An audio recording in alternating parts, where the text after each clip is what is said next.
Good morning all of you. Welcome to free thinker motive. आज के इस video में हम पॉलिटी में चुनाव आयोग चैप्टर से प्रीवियस ईयर में जो क्वेश्चन पूछे गए हैं उन क्वेश्चनों को देखेंगे। चुनाव आयोग में 3 निर्वाचन आयुक्त होते हैं, एक मुख्य निर्वाचन आयुक्त और 2 अन्य निर्वाचन आयुक्त। अभी जो मुख्य निर्वाचन आयुक्त हैं वो राजीव कुमार हैं और हाल फिलहाल में एक अन्य निर्वाचन आयुक्त की नियुक्ति की गई है, वे अरुण गोयल जी हैं। क्वेश्चन है, भारत के संविधान का कौन सा अनुच्छेद भारतीय निर्वाचन आयोग की स्थापना से संबंधित है? ऑप्शन ए है अनुच्छेद 324, ऑप्शन बी है अनुच्छेद 148, ऑप्शन सी है अनुच्छेद 342, ऑप्शन डी है अनुच्छेद 325, ऑप्शन ई है उपयुक्त में से कोई नहीं या उपयुक्त में से एक से अधिक। इसका राइट आंसर होगा ऑप्शन ए अनुच्छेद 324। भारतीय संविधान के अनुच्छेद 324 के तहत संसद एवं राज्य विधानमंडलों तथा राष्ट्रपति एवं उपराष्ट्रपति पदों के निर्वाचन के लिए निर्वाचक नामावली तैयार कराने तथा इन निर्वाचनों के संचालन का अधीक्षण, निर्देशन और नियंत्रण करने के लिए निर्वाचन आयोग का प्रावधान किया गया है। नेक्स्ट क्वेश्चन है, भारत के मुख्य चुनाव आयुक्त को नियुक्त किया जाता है। ऑप्शन ए है लोकसभा के द्वारा, ऑप्शन बी है प्रधानमंत्री द्वारा, ऑप्शन सी है राष्ट्रपति द्वारा, ऑप्शन डी है मुख्य न्यायाधीश द्वारा।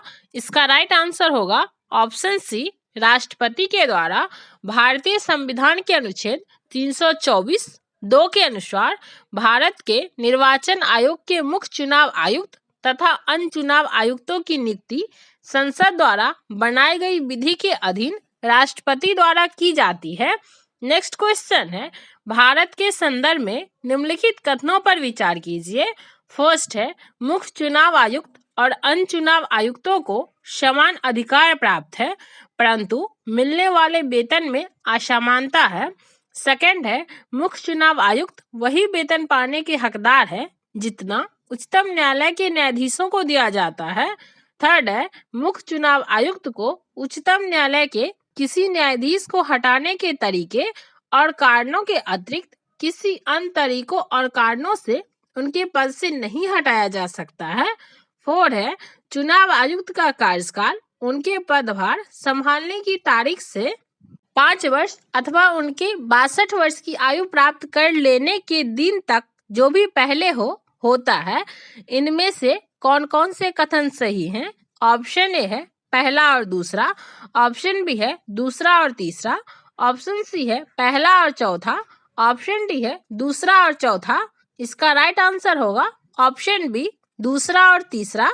मुख्य चुनाव आयुक्त और अन्य चुनाव आयुक्तों के अधिकार, वेतन, भत्ते आदि समान है और उन्हें वही वेतन मिलता है जो उच्चतम न्यायालय के न्यायाधीश को प्राप्त होता है। मुख्य चुनाव आयुक्त और अन्य चुनाव आयुक्त अपने पद पर 6 वर्ष तक या अधिकतम 65 वर्ष तक बने रहते हैं जो पहले हो तथा मुख्य चुनाव आयुक्त को उसी रीति से हटाया जा सकता है जो उच्चतम न्यायालय के न्यायाधीशों के लिए वर्णित है।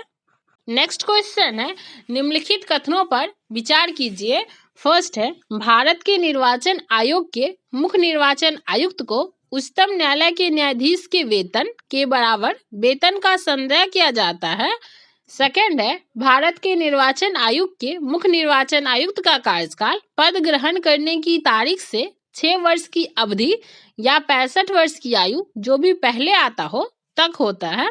थर्ड है, एक चुनाव आयुक्त किसी भी समय मुख्य चुनाव आयुक्तों को संबोधित स्वहस्ताक्षरित लेख द्वारा अपना पद त्याग सकते हैं। सही कथन का चयन कीजिए।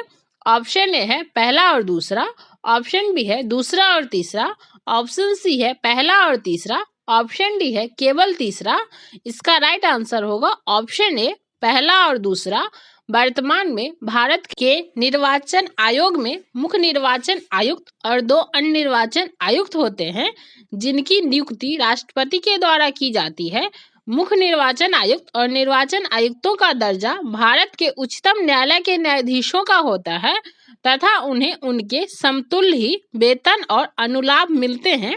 मुख्य निर्वाचन आयुक्त और निर्वाचन आयुक्तों का कार्यकाल पद ग्रहण करने की तारीख से 6 वर्ष की अवधि या 65 वर्ष की आयु जो भी पहले हो तक होता है। इस प्रकार कथन पहला और दूसरा सही है। कथन जो तीसरा है वह सही नहीं है, क्योंकि एक निर्वाचन आयुक्त किसी भी समय राष्ट्रपति न कि मुख्य निर्वाचन आयुक्त को संबोधित स्व हस्ताक्षर लेख द्वारा अपना पद त्याग सकते हैं। दूसरे शब्दों में निर्वाचन आयुक्त अपना इस्तीफा राष्ट्रपति को संबोधित एवं प्रस्तुत करते हैं, क्योंकि राष्ट्रपति ही उनका नियुक्ति पदाधिकार होता है। नेक्स्ट क्वेश्चन है, मुख्य चुनाव आयुक्त को पदच्युत किया जा सकता है। ऑप्शन ए है मुख्य न्यायाधीश सुप्रीम कोर्ट द्वारा, ऑप्शन बी है राष्ट्रपति के द्वारा, ऑप्शन सी है मंत्रिमंडल के प्रस्ताव से, ऑप्शन डी है संसद के दोनों सदनों के सदस्यों के 2/3 बहुमत से प्रमाणित कदाचार के आधार पर।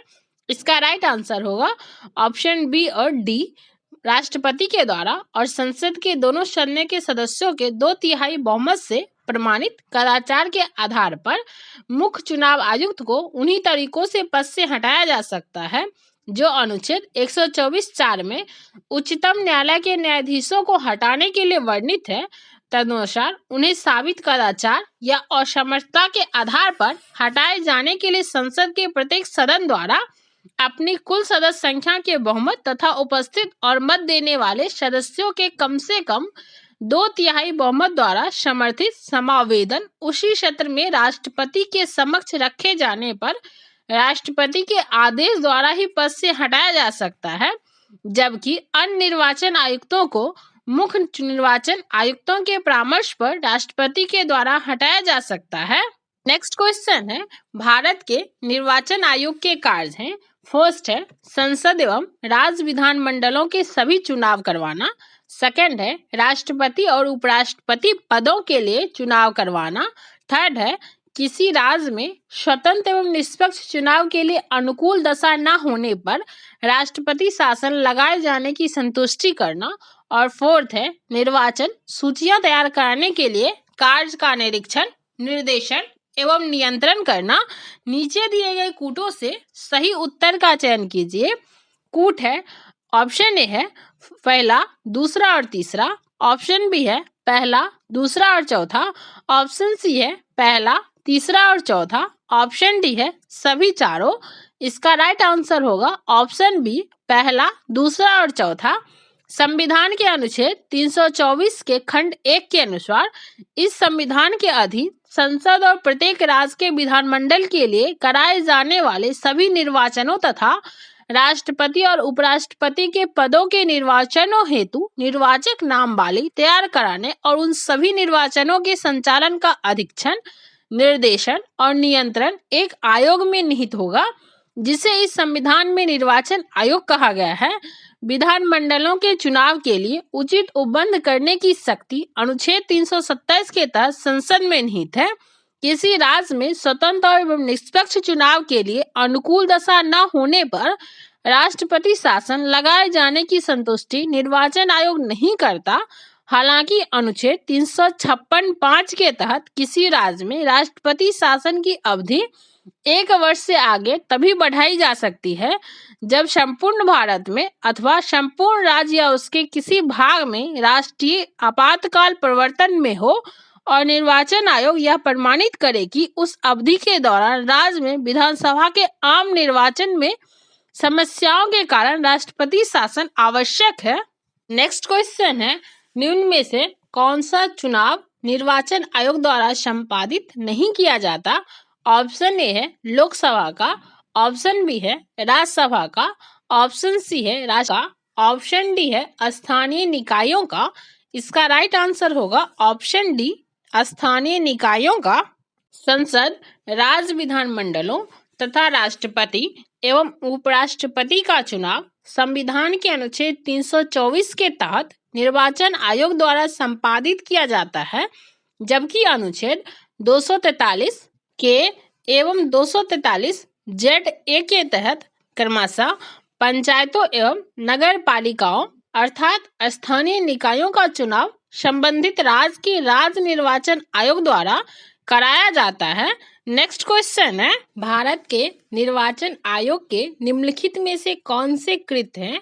फर्स्ट है लोकसभा के अध्यक्ष और उपाध्यक्ष तथा राज्यसभा के सभापति के पदों के लिए निर्वाचन करवाना। सेकंड है नगर पालिकाओं और नगर निगमों के लिए निर्वाचन करवाना। थर्ड है निर्वाचनों से उत्पन्न सभी संदेहों और विवादों का निर्णय। नीचे दिए हुए कूटों से सही उत्तर का चयन कीजिए। इनमें से कौन कौन सा कथन सही है? ऑप्शन ए है पहला और दूसरा, ऑप्शन बी है पहला और तीसरा, ऑप्शन सी है दूसरा और तीसरा, ऑप्शन डी है कोई नहीं। इसका राइट आंसर होगा ऑप्शन डी कोई नहीं। उपराष्ट्रपति राज्यसभा का पदेन सभापति होता है, जबकि लोकसभा के अध्यक्ष और उपाध्यक्ष तथा राज्यसभा के उपसभापति का निर्वाचन संबंधित सदन के सदस्य करते हैं।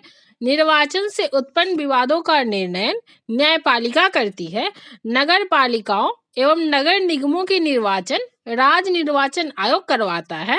नेक्स्ट क्वेश्चन है निम्नलिखित कथनों पर विचार कीजिए। फर्स्ट है भारत का निर्वाचन आयोग 5 सदस्यीय निकाय है। सेकंड है संघ का गृह मंत्रालय आम चुनाव और उपचुनावों दोनों के लिए चुनाव कार्यक्रम तय करता है। थर्ड है निर्वाचन आयोग मान्यता प्राप्त राजनीतिक दलों के विभाजन विलय से संबंधित विवाद निपटाता है। उपयुक्त कथनों में से कौन से सही हैं? ऑप्शन ए है केवल 1 और 2, ऑप्शन बी है केवल 2, ऑप्शन सी है केवल 2 और 3, ऑप्शन डी है केवल 3। इसका राइट आंसर होगा ऑप्शन डी केवल 3। भारत का निर्वाचन आयोग एक 3 सदस्यीय निकाय है, जिनमें एक मुख्य निर्वाचन आयुक्त तथा 2 निर्वाचन आयुक्त होते हैं। राष्ट्रपति, उपराष्ट्रपति, संसद तथा राज्य विधायिका के चुनावों के अधीक्षण, निर्देशन तथा नियंत्रण की शक्ति निर्वाचन आयोग में निहित है। इस प्रकार आम चुनाव और उपचुनावों के लिए चुनाव कार्यक्रम निर्वाचन आयोग तय करता है, ना कि गृह मंत्रालय। निर्वाचन आयोग निर्वाचन प्रतीक, आरक्षण और आवंटन आदेश 1968 के तहत मान्यता प्राप्त राजनीतिक दलों के विभाजन विलय से संबंधित विवाद भी निपटाता है। नेक्स्ट क्वेश्चन है निम्न में से किसका संबंध चुनाव आयोग से नहीं है? ऑप्शन ए है चुनाव की अधिसूचना जारी करना, ऑप्शन बी है चुनाव चिन्ह का बंटवारा करना, ऑप्शन सी है चुनाव की वैधता का निपटारा करना, ऑप्शन डी है चुनाव शांतिपूर्ण ढंग से संपन्न करवाना। इसका राइट आंसर होगा ऑप्शन ए चुनाव की अधिसूचना जारी करना। चुनाव आयोग की सिफारिश पर चुनाव की अधिसूचना लोकसभा एवं राज्यसभा के लिए राष्ट्रपति तथा विधानसभा और विधान परिषद के लिए संबंधित राज्य संघ राज्य क्षेत्र का राज्यपाल या प्रशासक जारी करता है। इसके बाद समय, निर्वाचन तिथि आदि की विस्तृत अधिसूचनाएं निर्वाचन आयोग द्वारा जारी की जाती है। नेक्स्ट क्वेश्चन है सांसदों की अयोग्यता संबंधी विवाद पर कौन निर्णय देता है? ऑप्शन ए है राष्ट्रपति, ऑप्शन बी है संबंधित संसद, ऑप्शन सी है निर्वाचन आयोग, ऑप्शन डी है निर्वाचन आयोग के परामर्श से राष्ट्रपति। इसका राइट आंसर होगा ऑप्शन डी निर्वाचन आयोग के परामर्श से राष्ट्रपति। संविधान के अनुच्छेद 102 के खंड 1 के तहत संसद के सदनों का सदस्य चुने जाने और सदस्य होने के लिए निर्धारताओं का उल्लेख है। उनके संदर्भ में संविधान के अनुच्छेद 103 के तहत सांसदों की अयोग्यता निहरता संबंधी विवाद का विनिश्चय राष्ट्रपति निर्वाचन आयोग के परामर्श के अनुसार करता है, जबकि दल परिवर्तन के आधार पर निहरता संबंधी प्रश्नों का विनिश्चय संविधान की 10वीं अनुसूची के प्रावधानों के तहत सदन के सभापति या अध्यक्ष द्वारा किया जाता है। नेक्स्ट क्वेश्चन है यदि किसी राज्य विधानसभा के निर्वाचन में निर्वाचित घोषित होने वाली प्रत्याशी अपनी निक्षिप्त राशि यानी जमानत राशि खो देता है, तो इसका अर्थ है कि ऑप्शन ए मतदान बहुत कम हुआ, ऑप्शन बी बहुत सदस्यीय निर्वाचन क्षेत्र के लिए निर्वाचन था, ऑप्शन सी निर्वाचित प्रत्याशी की अपने निकटतम प्रतिद्वंदी पर विजय बहुत कम मतों से थी, ऑप्शन डी निर्वाचन लड़ने वाली प्रत्याशियों की संख्या बहुत अधिक थी। इसका राइट आंसर होगा ऑप्शन डी निर्वाचन लड़ने वाले प्रत्याशियों की संख्या बहुत अधिक थी। प्रत्येक उम्मीदवार को निर्वाचन में निक्षिप्त जमानत राशि रखनी पड़ती है। और यदि वह कुल पड़े वैध मतों का न्यूनतम 1/6 मत नहीं प्राप्त करता है तो यह राशि खो बैठता है। नेक्स्ट क्वेश्चन है, न्यायालय द्वारा अपराधी घोषित किए गए व्यक्ति को चुनाव लड़ने के लिए अयोग्य करार देने का निर्णय किया गया है। ऑप्शन ए है भारत सरकार द्वारा, ऑप्शन बी है सर्वोच्च न्यायालय द्वारा, ऑप्शन सी है निर्वाचन आयोग द्वारा, ऑप्शन डी है संसद द्वारा। इसका राइट आंसर होगा ऑप्शन डी, संसद द्वारा। न्यायालय द्वारा अपराधी घोषित किए गए व्यक्ति को चुनाव लड़ने के लिए अयोग्य करार देने का निर्णय संसद द्वारा किया गया है। संसद द्वारा बनाए गए लोक प्रतिनिधित्व अधिनियम 1951 की धारा 8(3) के अनुसार यदि किसी व्यक्ति को न्यायालय द्वारा अपराधी करार देते हुए 2 वर्ष या अधिक की सजा सुनाई गई है तो वह सजा के दौरान तथा उसके पश्चात अगले 6 वर्षों की अवधि के लिए सदन की सदस्यता तथा चुनाव लड़ने के लिए अयोग्य हो जाता है। इसके अतिरिक्त इसी अधिनियम की धारा 8(1) के तहत वर्णित विशिष्ट अपराधों के लिए दोष सिद्धि कोई व्यक्ति मात्र जुर्माना होने पर भी 6 वर्षों की अवधि हेतु तथा कोई भी सजा होने पर सजा के दौरान तथा उसके बाद 6 वर्षों की अवधि हेतु सदन की सदस्यता तथा चुनाव लड़ने के लिए अयोग्य हो जाता है। नेक्स्ट क्वेश्चन है, भारत में मताधिकार और निर्वाचित होने का अधिकार। ऑप्शन ए है मूल अधिकार है, ऑप्शन बी है नैसर्गिक अधिकार है, ऑप्शन सी है संवैधानिक अधिकार है, ऑप्शन डी है विधिक अधिकार है। इसका राइट आंसर होगा ऑप्शन डी, विधिक अधिकार है। लोक प्रतिनिधित्व अधिनियम 1951 की धारा 79(8) में निर्वाचन अधिकार को परिभाषित किया गया है, जिसमें किसी व्यक्ति के किसी चुनाव में एक उम्मीदवार होने या न होने अथवा उम्मीदवार होने से नाम वापस लेने या न लेने तथा चुनाव में मतदान करने या मतदान करने से विरत रहने के अधिकार को शामिल किया गया है। ज्योति बसु एवं अन्य बनाम देवी घोषाल एवं अन्यवाद में सर्वोच्च न्यायालय ने निर्वाचित होने के अधिकार को विधिक अधिकार के रूप में घोषित किया है। इसी प्रकार लोक प्रतिनिधित्व अधिनियम 1951 की धारा 62 में मताधिकार का वर्णन किया गया है। सर्वोच्च न्यायालय द्वारा भी मताधिकार को विधिक या वैधानिक अधिकार घोषित किया गया है। अतः स्पष्ट है कि भारत में मताधिकार और निर्वाचित होने का अधिकार एक विधिक या वैधानिक अधिकार है। नेक्स्ट क्वेश्चन है, भारत में मत देने का अधिकार निम्नलिखित अधिकारों में से कौन सा है। ऑप्शन ए है मौलिक अधिकार, ऑप्शन बी है संवैधानिक अधिकार, ऑप्शन सी है प्राकृतिक अधिकार, ऑप्शन डी है वैधानिक अधिकार। इसका राइट आंसर होगा ऑप्शन डी, वैधानिक अधिकार।